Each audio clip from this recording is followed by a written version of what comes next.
Prideš kapo narediti? No pa. Hvala ti. N1 podcast s Suzano Lovec.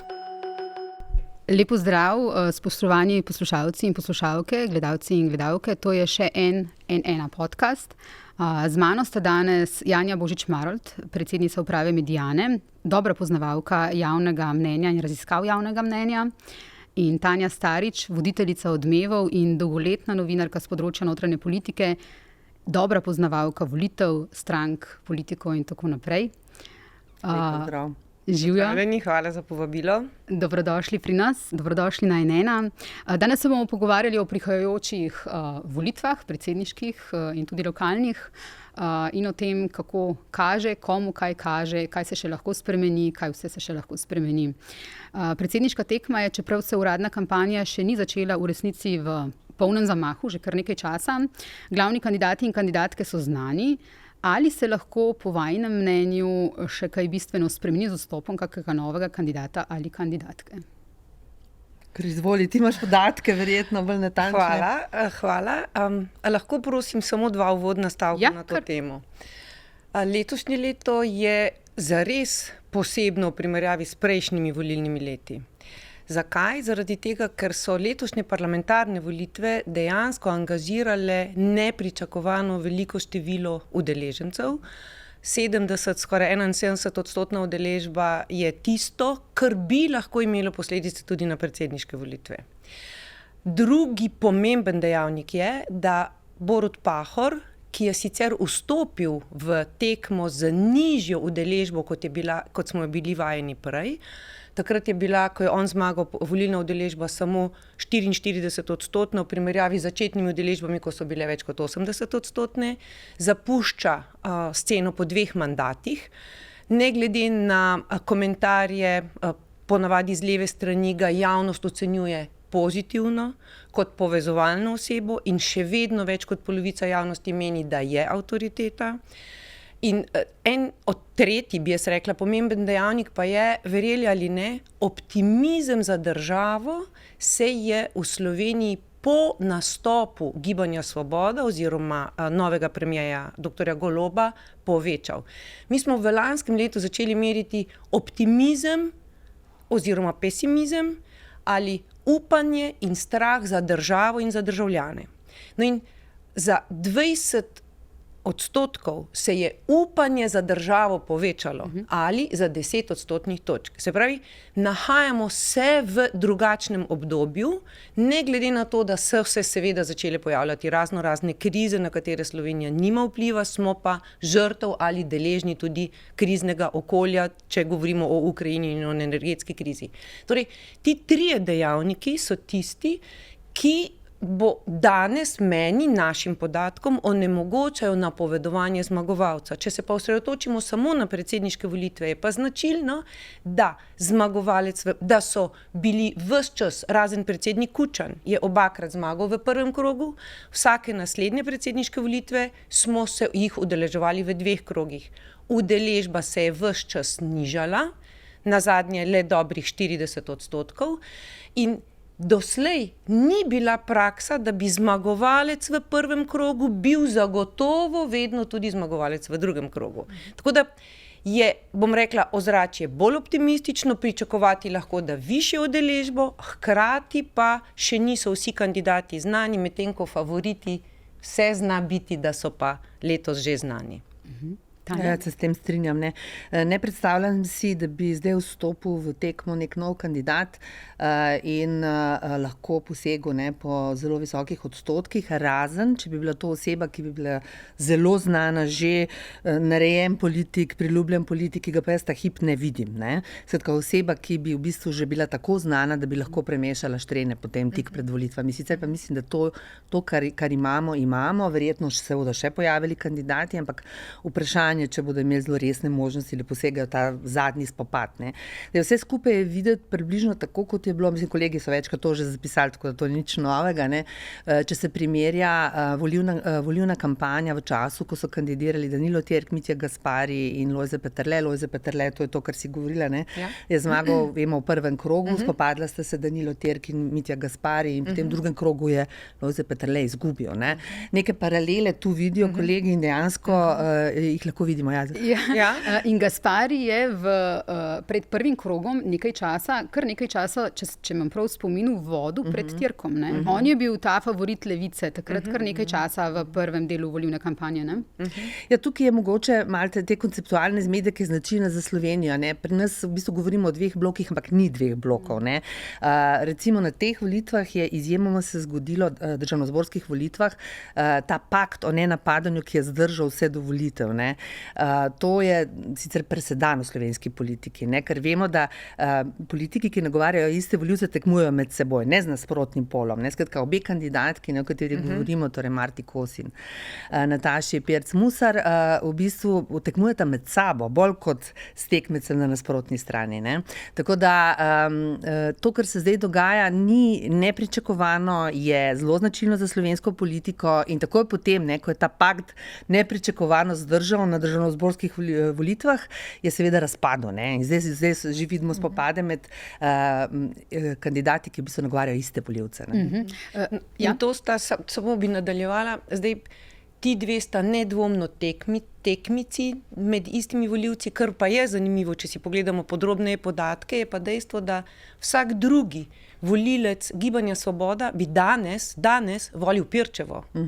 Le četrtina volivcev Gibanja Svoboda bi danes, poudarjam danes, volila Kosovo. Se pravi, je tu znotraj dilema, medtem ko ima Kosova večjo podporo med Levico in med Pirati, ampak to sta vendarle manjši stranki.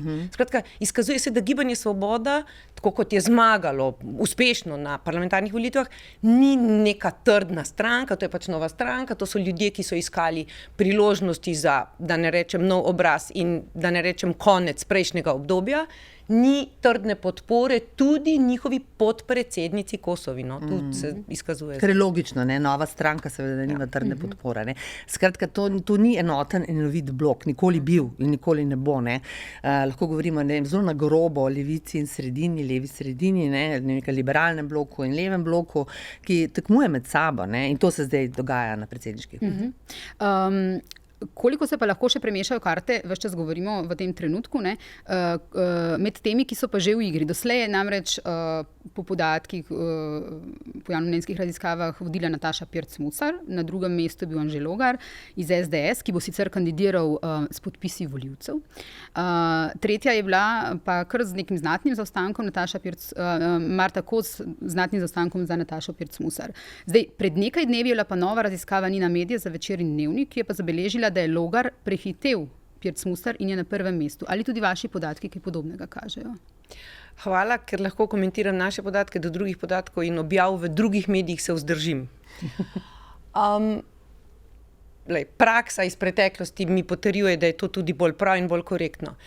Naši dosedanji podatki kažejo še vedno prednost Pirc Musarjeve, z večjim približevanjem Logarja in s še večjo razliko Kosove. To pa tudi zato, ker so podatki povsem neprimerljivi s prejšnjim merjenjem, zato ker je v tekmo vstopilo ali naj bi vstopilo, ne še pa uradno nihče, tudi drugi kandidati, ki so pobirali, eni tudi Pirc Musarjevi. Vajgl recimo? Ja, tudi Vajgl in še nekateri drugi. Tako. Tako da je dejansko živa. Pobirali Pirc Musar ali Pirc Musarjevi in Kosovi. Nekje trdno, bom rekla, se drži dejansko Logar, ki bi ga po sedanjih podatkih volilo 80% SDS-ovih podpornikov in 2/3, 66+% NSI-jevih podpornikov. Torej, nimamo skrajnih levih in desnih, se strinjam, ampak desna sredina vidim, da se nagiba tukaj. Bi pa en moment še omenila, da je drugačen vendarle od Terk, Gaspari, Peterle. tokrat v Sloveniji, žal moram to povedati, v tekmi nastopajo ženske. Govorim, žal moram to povedati, da to je nov moment v Sloveniji, nov moment, ki je, vemo, v mnogih uspešnih državah so ženske že na vodilnih, tudi na premierskih mestih, ne samo na predsedniških, ampak vendarle popolne vzporednice s tistim obdobjem, ker so bili moški tekmeci, ne moremo vleči zaradi ženskih tekmic. Ja, zakaj? Zaradi tega, ker vidimo, da ženske ni nujno, da bi volile žensko, če ravno se v tokrat pri Pirc Musarjevi izkazuje, da ima značilno večjo podporo pri ženskah, tako kot ima na primer Logar značilno višjo podporo pri moških. Čakamo še na Novo Slovenijo, ne? Ja, Nova Slovenija se zdi, da je tukaj malo v zagati, ne? Precej stranke v zagati. SD. SD v veliki zagati, ne? Prav zdaj pred kongresom se vidi, da prihaja do velikih vikend, tako. SD tudi Levica, ne? Tudi Levica in Nova Slovenija seveda. Nova Slovenija ima kandidatko, ne? To bodo podatki več povedali o tem, kakšne možnosti bi imela Ljudmila Novak, ki sicer ni bila uspešna na prejšnjih volitvah, kot vemo.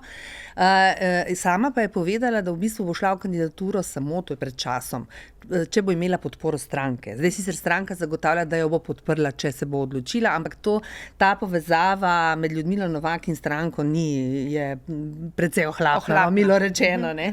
Tako da je veliko vprašanje, kako se bodo odločili, kaže pa, da nekako imajo težave s tem, da bi podprli Ljudmilo Novak, drugega kandidata, ki ima resne možnosti, pa ni, ne? V tej stranki ne vidimo. Ne? Tako da je stranka v zagati. Če podpre Anžeta Logarja, seveda s tem prizna dominacijo SDS-a, ki je sicer očitna tudi po volilnem rezultatu. Če gre s kandidatom, ki nima možnosti za izvolitev, prav tako, ne, v bistvu stranka doživi poraz na nek način. Ne. Tako da je veliko vprašanje, kako se bodo odločili. Načeloma pa je doslej veljalo, da resne stranke gredo svojim kandidatom, tudi če vedo, da nimajo možnosti. Ne. Jaz bi spomnila na čase LDS-a, tako mogočne LDS-a. LDS je zmagoval serijsko državnozborske volitve, izgubljal pa predsedniške. Ampak vedno je pa šel s kandidatom, ki potem nimajo sicer nobenih možnosti, šel pa je, ne, zato da stranka opozori na se in na svojo pač. No, tu me veseli, namreč tudi moje mnenje je enako, bom rekla. Stranka izkazuje svojo identiteto in ohranja svojo hrbtenico tudi s kandidati na predsedniških volitvah. Tako. Zagotovo. In v bistvu gre za to, da če ne zmorejo najti svojega kandidata, ta kažejo na nek način šibkost. In bi se navezala še na NSI, tako kot je Pirc Musarjeva izkoristila priložnost prvega, samo eden je lahko prvi, ki najavi kandidaturo, bi jo lahko bil NSI, če bi šlo za njihovo, bom rekla, trdno podporo Ljudmili Novak, še kako prvi pri najavi Ljudmile Novak. In pri nas če tudi ne naštevamo, v bistvu v raziskavah ponavadi naštevamo kandidate ali stranke in tako naprej, še vedno vsakič znova pa puščamo respondentom možnost, da naštejo tudi neke svoje, ki sicer niso navedeni v poimenskem navajanju. No in vsakič znova, tudi če ne naštevamo in ker ni najavljena na noben način Ljudmile Novakove, jo respondenti navajajo kot možno kandidatko. Jo vidijo kot možno kandidatko. Ja.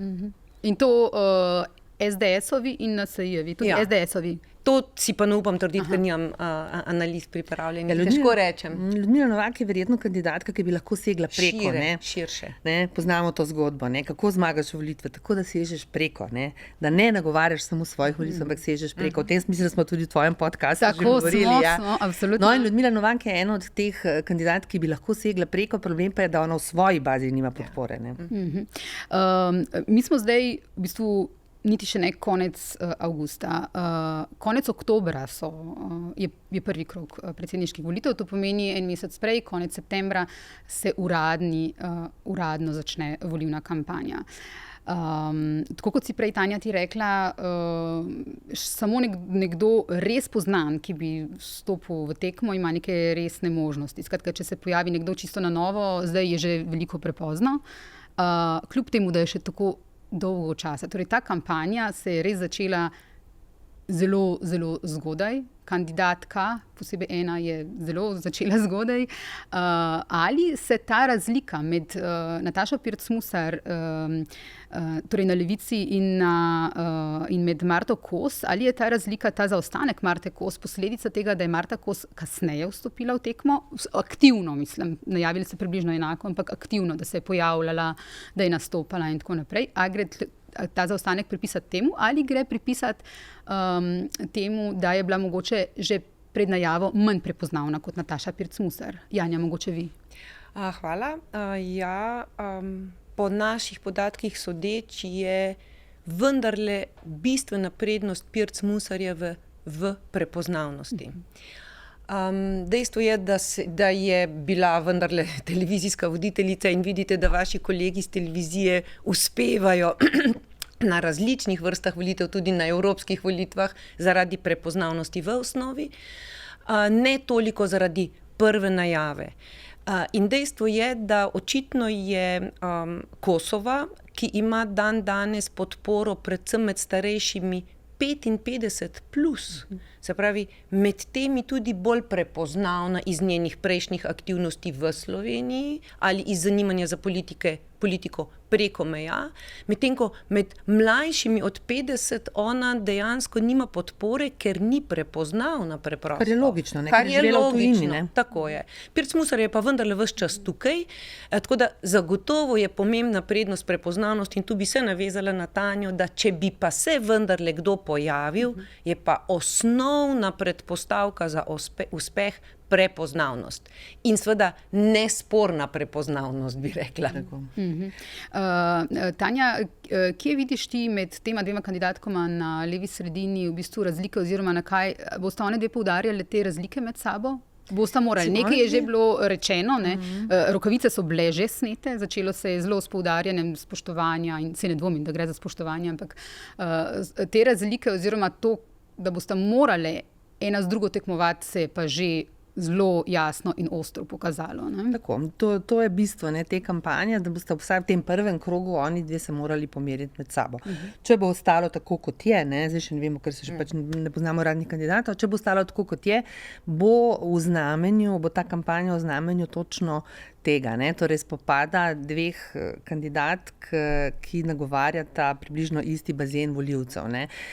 Medtem ko z nasprotne strani je pa pričakovati, da bo v bistvu prvič, lahko se zgodi, da bo to zelo umazana kampanja. Tukaj so velike stave, veliki vložki. Ne pozabiti, ta odmev teh državno-zborskih volitev se še ni polegel. Ena stran mora zaceliti rane tega poraza, druga stran mora potrditi, da je resnično zmagovalka. Skratka, ta efekt se bo zagotovo poznal tudi v tej kampanji. Mislim pa, da sam kandidat Anže Logar bo pa gradil na tem, saj po tem, kar sodimo, da je na razliki.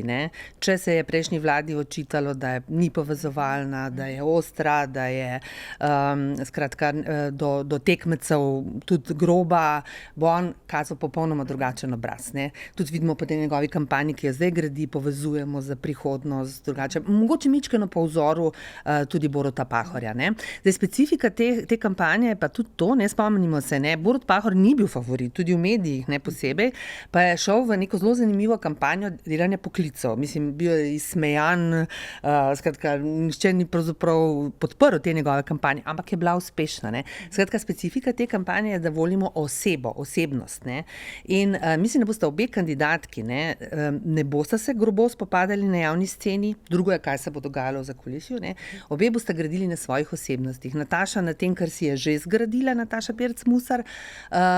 Ona je bila vendarle informacijska pooblaščenka, ona je ves čas prisotna, bila je zelo glasna v času prejšnje vlade in bo zagotovo poudarjala to svojo specifiko, da je pač odločna oseba, ki zna jasno povedati in tako.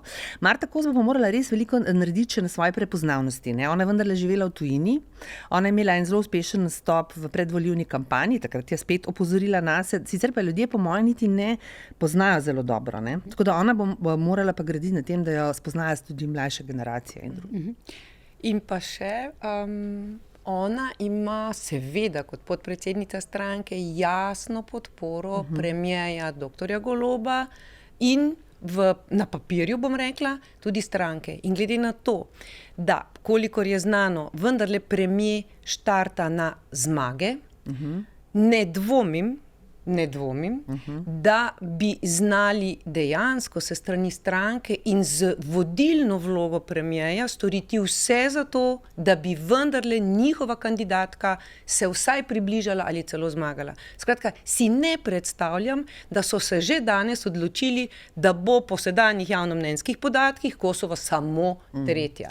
In zato so v Gibanju Svoboda in v vladi tudi že poskrbeli z vsemi prehodi, ki so se ravnokar zgodili. Skratka, ne bo se dogajala kampanja samo z oglasnimi sporočili, pač pa z vsebinami, ki jih bodo kreirali okrog nje in z njo. To sem tudi jaz hotela reči, da v bistvu neuradne informacije iz Gibanja Svoboda kažejo na to, da tudi ti premiki na PR, na public relations, na odnosi z javnostmi, kažejo na to, da niso bili zadovoljni s tem, v kakšni poziciji je njihova kandidatka za predsedniške volitve, kje se trenutno nahaja. Tako da ali bo to ta zaostanek nadoknadila, meni te informacije niso znane iz njihovih krogov, to samo sklepam iz dogajanja v družbi in v prehodih, da ne bi... Jaz mislim, da je še veliko prezgodaj, ta prvo, drugo, tretje mesto se še lahko premeša. To se še lahko premeša. Absolutno.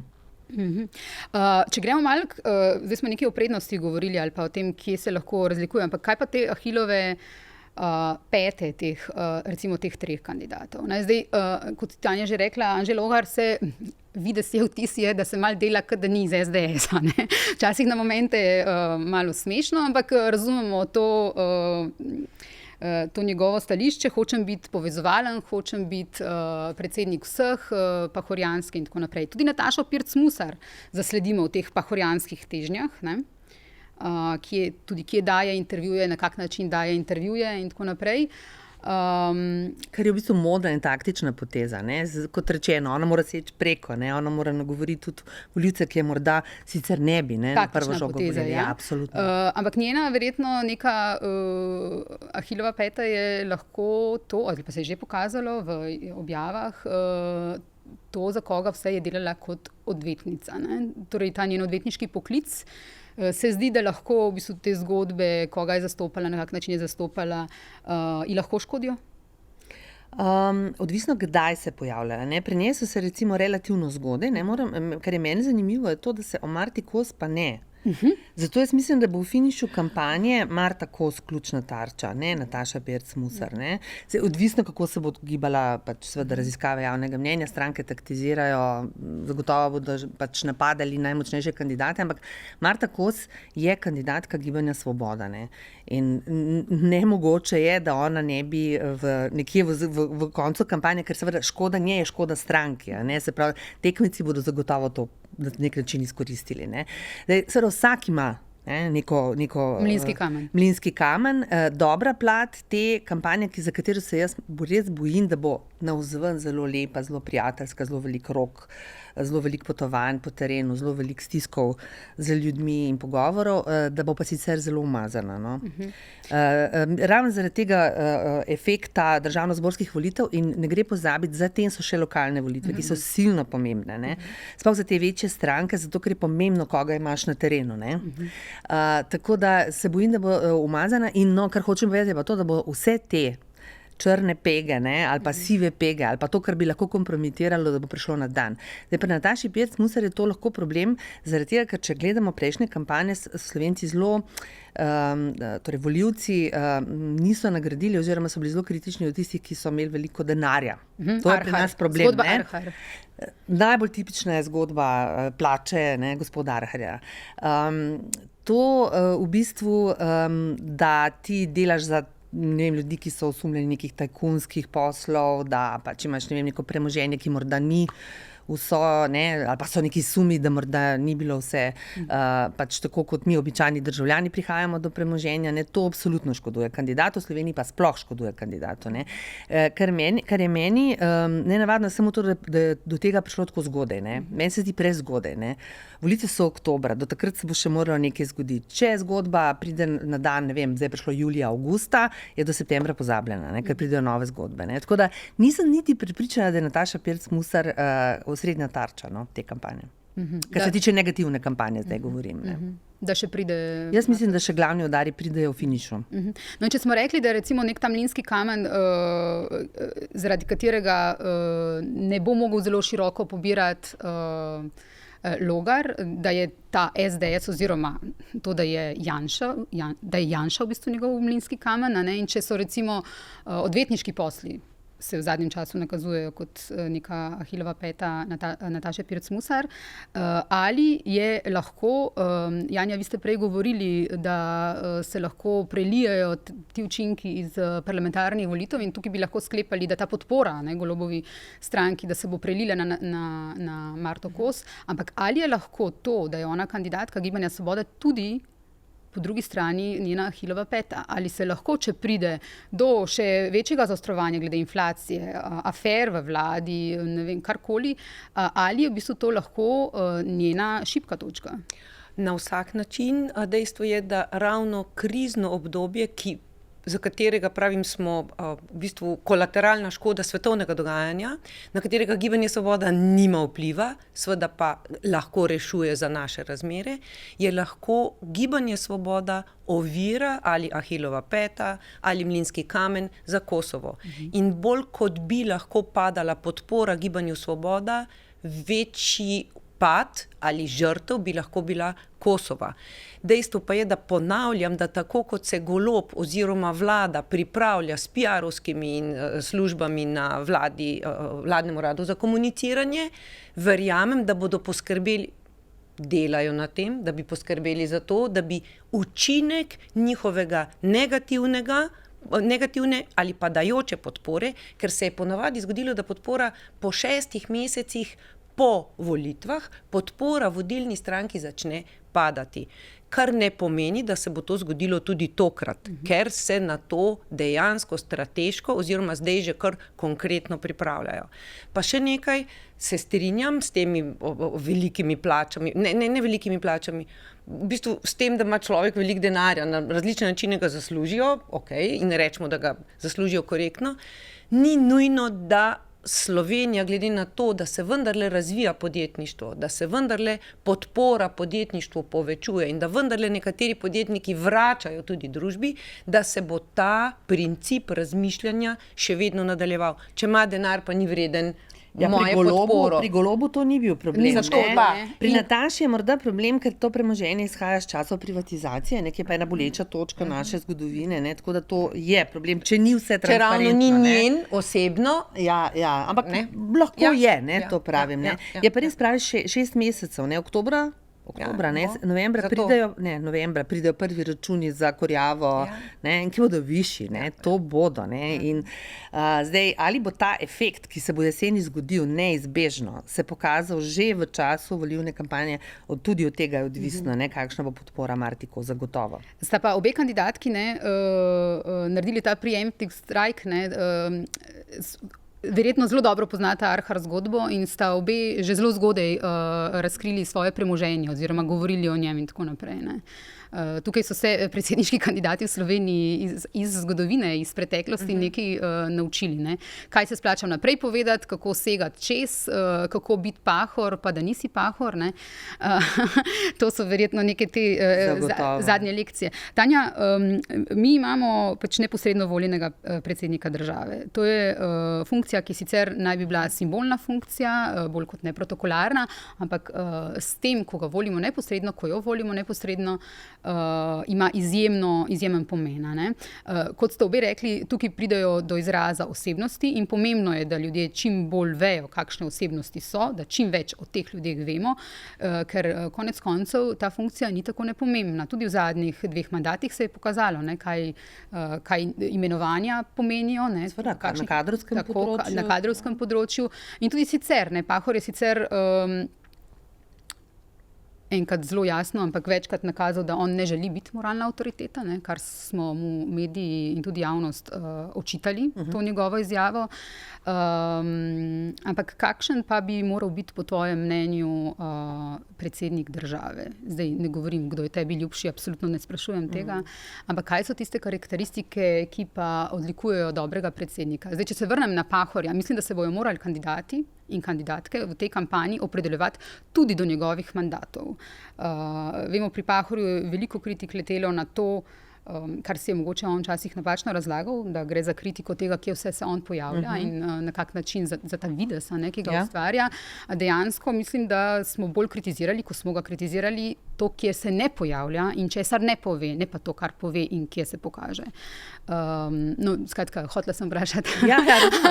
Ne si v redu, razvijaš tezo, tako sem še dodam potem na osnovno vprašanje, kakšen bi moral biti. Pri nas funkcija predsednika države, to je v bistvu ena taka manjša anomalija, to izhaja iz prvih let osamosvojitve, ko je bilo tudi veliko kompromisov sprejetih, predtem, ko so sprejemali volilno zakonodajo, da imamo na eni strani angleško kraljico, se pravi nekoga, ki je bolj kot ne protokolaren. In to recimo je Pahor z pridom izkoriščal, ta del funkcije. Hkrati ima pa izredno ravno to moralno moč, zato ker je neposredno izvoljen, se pravi, državljani so mu dali glasove. In potem je vsak od predsednikov dal svojo osebnostjo vsebino tej funkciji, ker je dejansko ni tako jasno definirana, da bi mi lahko rekli, to pa je zdaj predsednik države Slovenije in to so njegove naloge. Osnovne seveda vemo, ampak dejansko je vsak svojo osebnostjo in svojim ravnanjem dal pečat. Zdaj, kdo je od njih bil najboljši? Imeli smo predsednika, ki se je oglašal zelo veliko. Imeli smo predsednika, spomnimo se Janez Drnovšek v zadnjih letih, recimo, ki je v bistvu bil zelo nenavaden predsednik. Spomnimo se, on se je oglasil recimo v tem primeru, spomnimo se romske družine. Šel Ambrus osebno. Zdaj, a je to naloga predsednika države? Je, ker če tako presodi predsednik države, vsak je svojo osebnostjo dal svoj pečat. In jaz mislim, da ni nobene možnosti, da bi mi volilno zakonodajo, čeprav so ideje, spreminjali tako, da bi bilo bolj jasno, kaj predsednik je. Zdaj, nesporazum Pahorja in dela javnosti je bil ravno te. On je v bistvu gradil na tem, da je predsednik vseh državljanov in da se zato ne bo opredeljeval, se ne bo vmešaval v dnevno politiko. Ampak časi so bili ekstremno posebni, zelo posebni.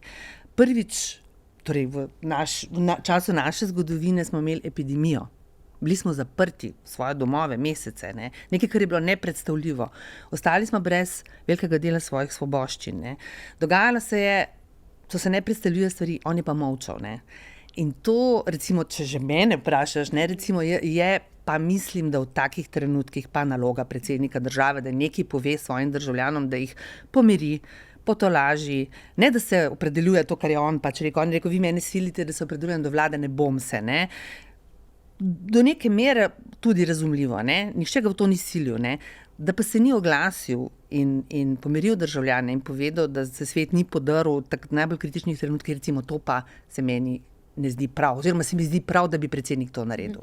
Jaz pa, če si smem dovoliti, mislim, da si lahko predsednik vseh, tudi če si kritičen, tako kot recimo v neki družini, da si lahko starš, tudi če si kritičen, pa nočem primerjati predsednika starš pa državljane z otroki, ampak da si lahko kritičen tudi do dogajanj v državi in hkrati predsednika, ki je to počel, recimo Danilo Terg zelo izrazito, se je oglašal, imel je tudi par fopajev.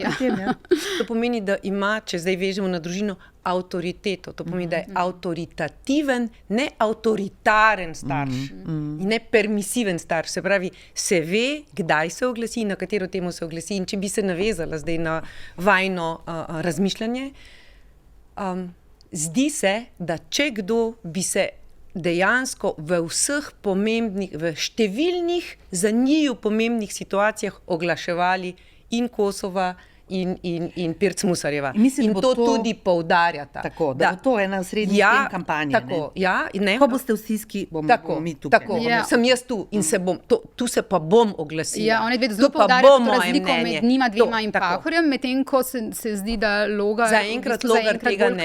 Bolj povezovanje.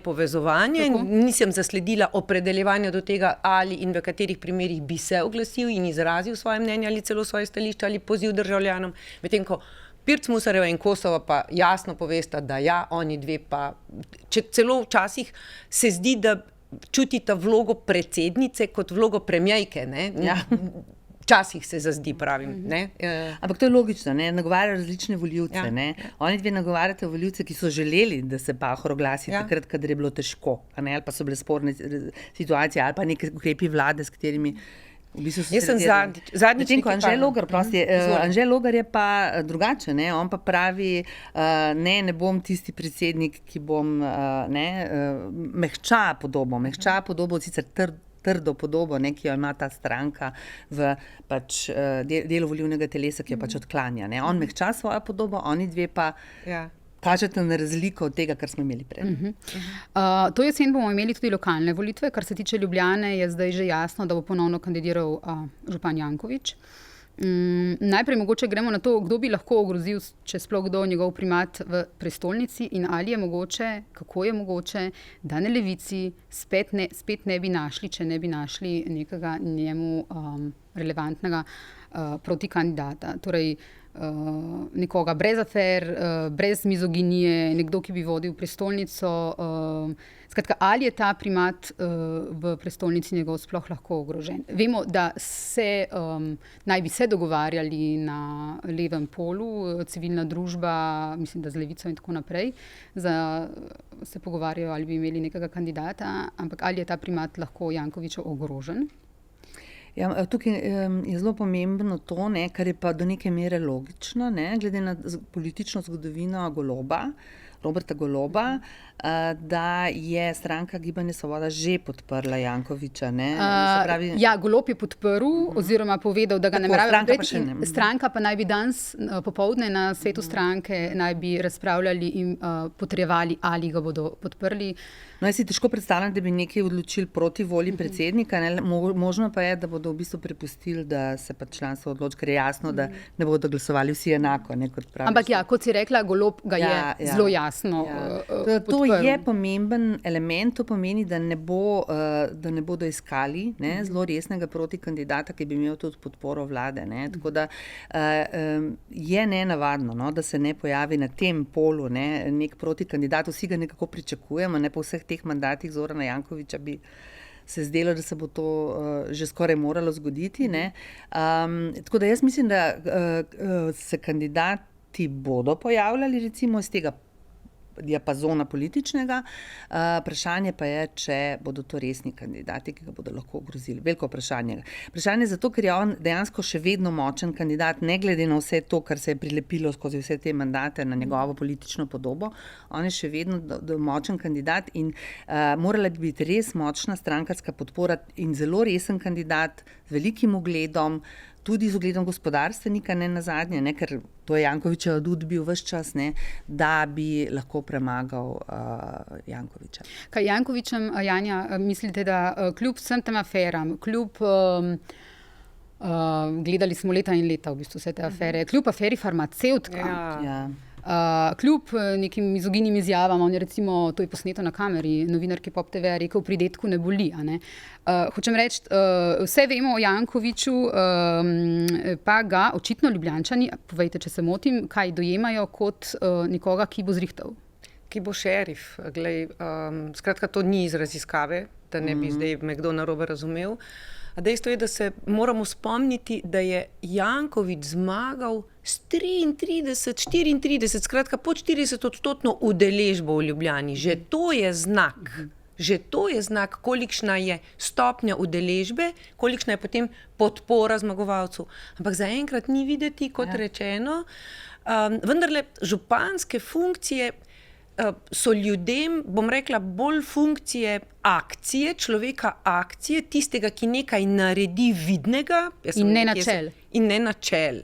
In dajmo si priznati, od 212 kandidatov jih je na zadnjih volitvah 184, lahko da se tu nekaj malce motim, ampak veliko število dejansko kandidiralo ponovno. In pri ponovni kandidaturi je, mislim, da več kot 3/4 bilo ponovno izvoljenih. Se pravi, kot da si te projekti, ki jih zastavijo župani, obstoječi župani, kot da jih občani vidijo kot veliko verjetnost, da je nadaljevanje. Ker po drugi strani Jankoviću pa vsi priznajo, da je naredil Ljubljano lepo in najlepše mesto na svetu in tako naprej, kar je znal zelo dobro skomunicirati. Se pravi, kot da se pozabi na moralne vrednote in etične zdrse, ki so v resnici nedopustni, ne glede na to, na kateri funkciji se človek pojavlja. So to nedopustni zdrsi, bi rekla. No, moje mnenje je, ravno na podlagi tega, kako nizka udeležba je bila na zadnjih volitvah, da bi Janković zdaj na te volitve izgubil. Ampak izgubil bi jih, če bi imel nasproti resnega kandidata.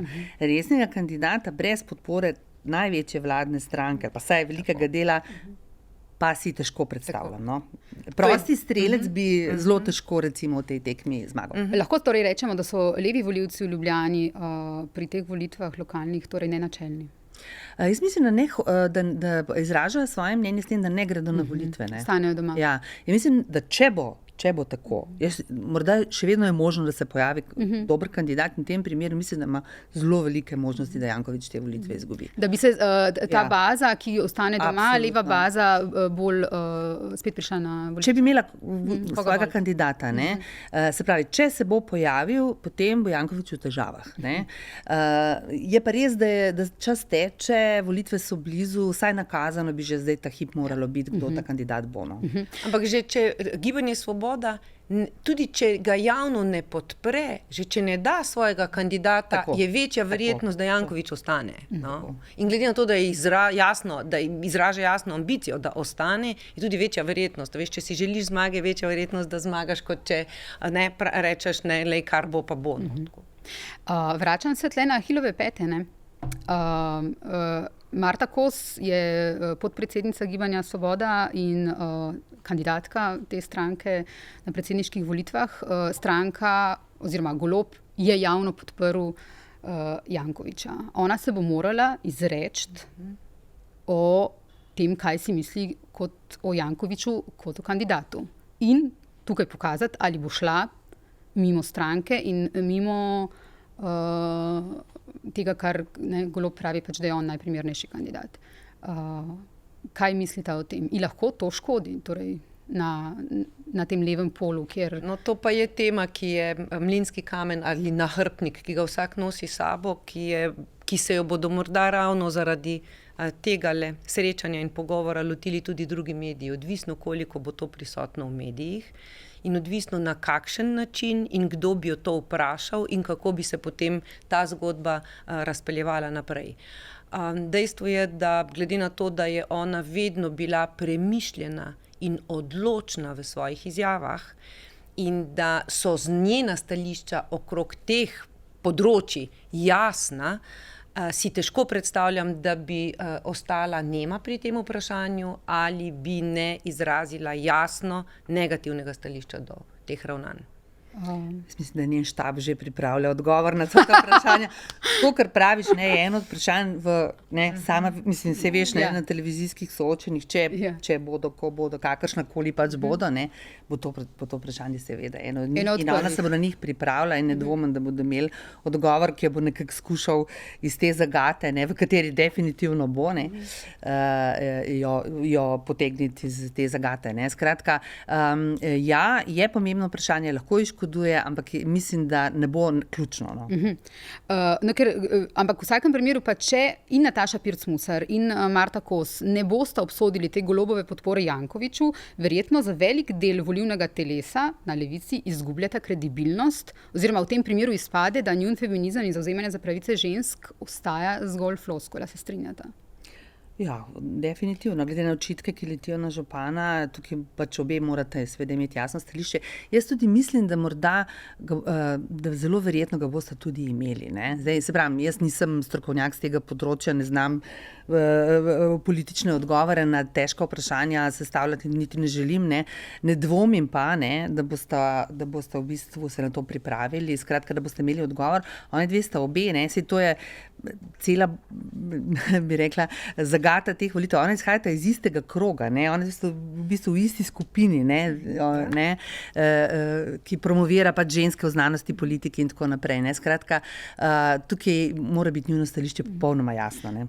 Ne glede na to, kaj jima bodo pripravili njuni volilni štabi, njuni svetovalci, ki bolje obvladajo ta posel, kot bo sledila ta moja izjava, še vedno mislim, da vidim po dosedanjih dogajanjih v politiki in v javnem nastopanju, da sta oni izjemno močno retorično sposobni, da to obvladata, ampak da ljudje čutijo, kdaj kandidati govorijo iz sebe, kdaj pa govorijo nekaj, kar je proti njihovim stališčem. Se pravi, to se je večkrat že izkazalo, da ne rečem po domače, PR-ovec pripravi sporočilo, ki ga govorec ne čuti kot svojega, to javnost zazna. Spomnila sem se še na to, ko je Milan Kučan bil kritičen do kandidature Marte Kos, ker da bodo potem vse 3 veje v rokah, oziroma 3 pomembne institucije v rokah iste stranke. Nataša Pirc Musar je tukaj v tem studiu rekla, da je to res nekoliko orbanovsko, in na to se je zelo ostro potem odzvala Marta Kos. Zelo ostro na te dve.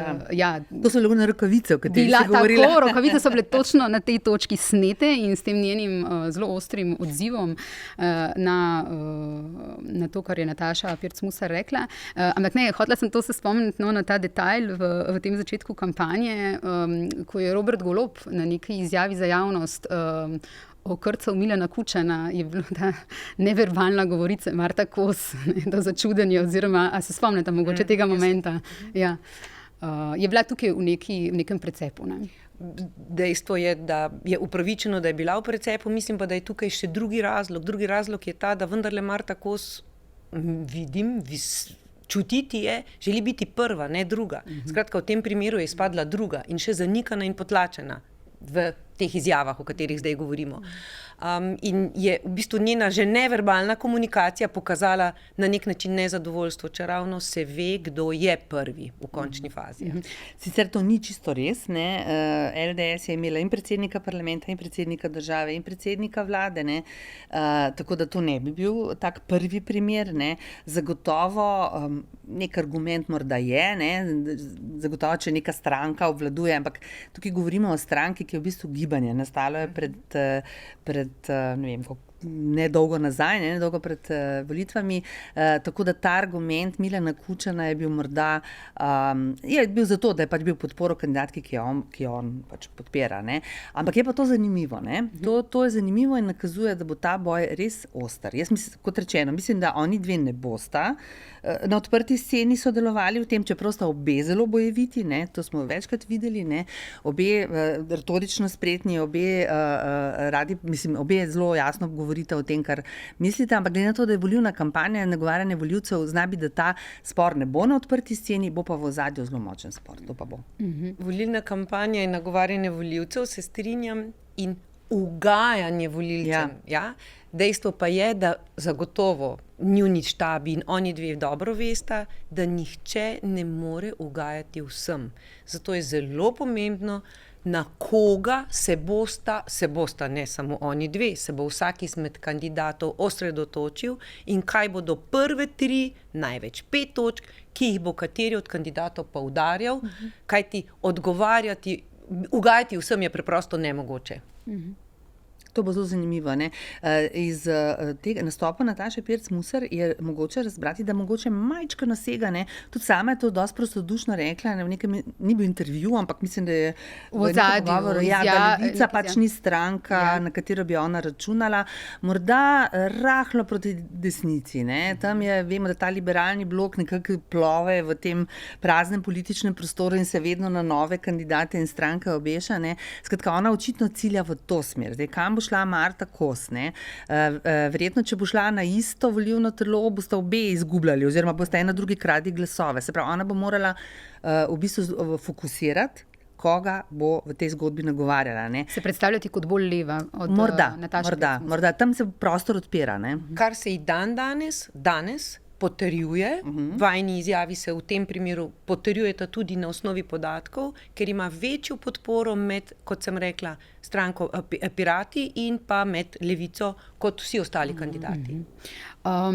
Janja, nekaj, če lahko še povemo v bistvu na koncu o tem, kakšno delo opravljate raziskovalci, ko opravljate meritve, o vzorcih, zanesljivosti tega, kar merite, oziroma mene zanima, če je tukaj tudi kakšen konflikt interesov, delate mogoče tudi za kakšne kandidate, ne samo za medije, kakšne stranke, in kako pomembna je tudi interpretacija rezultatov, ne samo merjenje. Glejte, letos Mediana praznuje 30 let delovanja. Mislim, da smo si s tem dokazali, da svoj posel in svojo stroko opravljamo resno in odgovorno, in ne glede na to, da imajo novinarji, mediji in javnost različna stališča in so različno politično opredeljeni, mi ostajamo objektivni in nevtralni. Naši večinski naročniki na javnomnenjske raziskave in raziskave pred volitvami so mediji, ki korektno objavljajo naše rezultate. In to je izjemno pomembno. Tanja, to ti veš, to pri vas to opravljate, to vaši naročniki, kadar odvisno kdo je, da ne bom nadaljevala zgodbe. Skratka, in to je izjemno pomembno, ker to, da pripravimo reprezentativen vzorec, da dejansko se trudimo pridobiti respondente, kajti podatki se ne pridobijo v krogu zaposlenih ali v krogu prijateljev in znancev, pač pa na reprezentativnem vzorcu, in sodelovanje respondentov je prostovoljno. Ti ljudje za sodelovanje v raziskavah ne zaslužijo. Ti ljudje iz pripadnosti državi in odgovornosti do prihodnosti države na nek način in z različnih razlogov sodelujejo v raziskavah. Torej, pridobiti respondente v sodelovanju je izjemno težko, vedno težje, tako imenovani response rate ali stopnja sodelovanja pada in je že se giblje okrog 10%. Zato, ker ni pomembna toliko velikost vzorca kot reprezentativnost populacije. Torej, to delo je odgovorno, ampak karkoli mi naredimo, in ostali raziskovalci, če tudi ostali raziskovalci kdaj naredijo dobro in kvalitetno, je potem seveda medij tisti, ki sporoča in komunicira. Tako da vloga medijev je tukaj vsaj tako oziroma bolj pomembna kot vloga raziskovalca. Zdaj, kaj je prej kura ali jajce? V predvolilnem obdobju, pred letošnjimi parlamentarnimi volitvami smo lahko opažali, bom rekla, vsakodnevne objave na Psiol portalu, kjer so objavljali veliko prednost SDS-a, pri čemer lahko, da so bili podatki veljavni, ampak so bili objavljeni na podvzorcu populacije, ki je temeljila na že odločenih volivcih. Kateri volivci so bili odločeni dlje časa pred volitvami? SDS-ovi. In to je bilo zavajanje. Kdo je tu zavajal, ne vemo, ampak govorim o odgovornosti medija, ki to posreduje. Lahko, da je to že dobil od raziskovalca ali je šlo za odgovor. Tako da v teh primerih je vedno zelo pomembno, da raziskovalec in medij sodelujeta korektno s ciljem objektivnega poročanja. So pa kdaj naši naročniki tudi neposredno kandidati ali neposredno stranke in so iz vseh, bom rekla, političnih opcij. Je pa dejstvo, da je to redko. Ampak se ne glede na to, kdo je naročnik za njega, enako objektivno potrudimo in ne izhajamo iz javnomnenjskih raziskav, kajti javnomnenjske raziskave so namenjene objavljanju podatkov v medijih, medtem ko stranke ali strankarski kandidati iščejo pa vsebine in ciljne skupine in teme, s katerimi pravilno izbrano ciljno skupino nagovarjajo. Torej, njihov cilj niso tako imenovani rejtingi ali odstotki podpore, to, kar zanima medije in javnost. Pač pa vsebine. Povsem druge, medtem ko jasno znanja, mehanizmi, metode so seveda večinoma isti, ampak pogosto gre to za kvalitativne raziskave, kjer pridemo do vsebin, ki pri določeni ciljni skupini, bom rekla, pridobijo glasove. Tanja, za konec, pokrivanje volitev kot del novinarskega poklica, tudi ko si bila nazadnje pri nas v podcastu, mislim, da smo nekaj o tem rekli. Zdaj te volitve bodo specifične. Kaj bi mogoče v predsedniških volitvah iz tvojega spomina, iz tvoje bogate novinarske kariere izpostavila, kaj se ti zdi, da je zdaj v teh letih drugače, kot je bilo recimo 10, 15, 20 let nazaj? Morda to, da nekako v ozadju naše pozornosti so te dejavnosti, ki so pa včasih zelo pomembne, potem tudi pri rezultatu, se pravi same kampanje, ne? Recimo te vožnje po Sloveniji, stiskanje rok, prireditve, to mediji v zadnjih letih pokrivamo manj. Zato, ker v bistvu tukaj gre za propagando, seveda. Ne? Morda zabeležimo, morda naredimo, ne vem, pomembnejše dogodke, konvencije, sicer pa to ni več predmet poročanja medijev. Bistveno manj, kot je bilo recimo na začetku, ko je bilo vse novo in pač zanimivo, ne? In vzorci, kako kampanje potekajo, so bile bolj zanimive tudi za nas. Ne? Kar se meni zdi prav, ker v bistvu tle vsebina ne pride do izraza in ti kot novinar v bistvu si v neki dejansko zgleda, da služiš nekomu, ki tam pač stiska roke. Nekaj je nacionalki sploh zagata, ne vemo, da so tam posebna pravila, kandidata včasih zelo veliko, tudi tokrat mislim, da jih bo kar zelo veliko, ker vedno novi se, ne vemo, če bodo vsi zbrali podpise, ne? Ampak teh napovedi ni malo. Ne?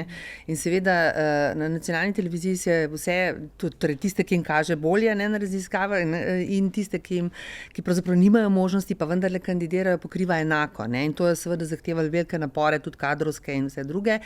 No, to se opušča tudi na nacionalki, ne? In se delajo bolj problemski prispevki, ne? Kar se tudi meni zdi prav. Ne?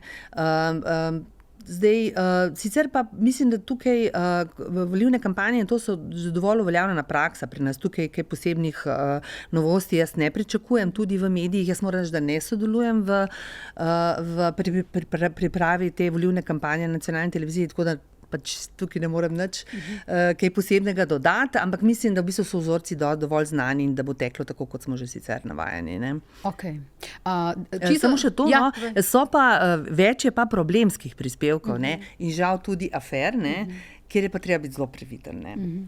Marsikaj se da spremeniti tudi v zadnjem hipu, ne tik pred volitvami s kakšnimi aferami, ki se včasih izkažejo kot... Ki so lansirane dan prej, da novinarji ne morejo preveriti verodostojno do konca in tako naprej. To bi prav opozorila, no, ker se mi zdi zelo pomembno, mislim, da to tudi stranke in kandidati izkoriščajo. Mimo nečesa še ne morem, no, ker pač je tak dan. Včeraj smo izvedeli, oziroma smo mediji poročali, da naj bi voditelj Odmevov postal tudi Lukas Svetina, nekdanji novinar Nove24, zdaj je delal dela na portalu Domovina. Ti si voditeljica Odmevov, te smem za konec sam vprašati za kakšen tvoj komentar? Ja, tukaj ti jaz ne morem ne potrditi, ne zanikati, jaz sem več na dopustu in pri tebi, ne, v podcastu. Hvala. Tako da te informacije sem tudi jaz samo prebrala, ne, nisem, ne vem, ali so točne ali ne. Zdaj, poznavajoč koncept Odmevov, pravzaprav od nastanka te oddaje, jaz ne vem, ne bom trdila, da je ali ne, ampak bi pa podvomila, no? Zato, ker oddaja je zamišljena tako, da je ne samo akcent dneva, ampak tudi neka analiza, kontekst dnevnega dogajanja, kar je strašno pomembno zdaj v teh časih fake newsa in vseh informacij, ki jih dobivamo. Zato tudi delamo to oddajo, starejša ekipa, bolj izkušena ekipa, torej ekipa, ki ima dolgo kilometrino, ne? Tako da bom presenečena, no, če dobimo novega voditelja. Jaz mislim sicer, da je to zelo dobro, da se ekipa okrepi, zdaj je zelo na robu, ne, zmogljivosti, ampak kot rečeno, koncept Odmevov pa je takšen, kot sem povedala. Okay, najlepša hvala še enkrat obema za gostovanje v N1 podcastu in zagotovo se še vidimo v prihodnjih mesecih. Hvala za povabilo. Hvala še enkrat za povabilo. Hvala lepa tudi vsem poslušalcem in poslušalkam in gledalcem in gledalkam in vidimo se spet in slišimo zelo kmalu.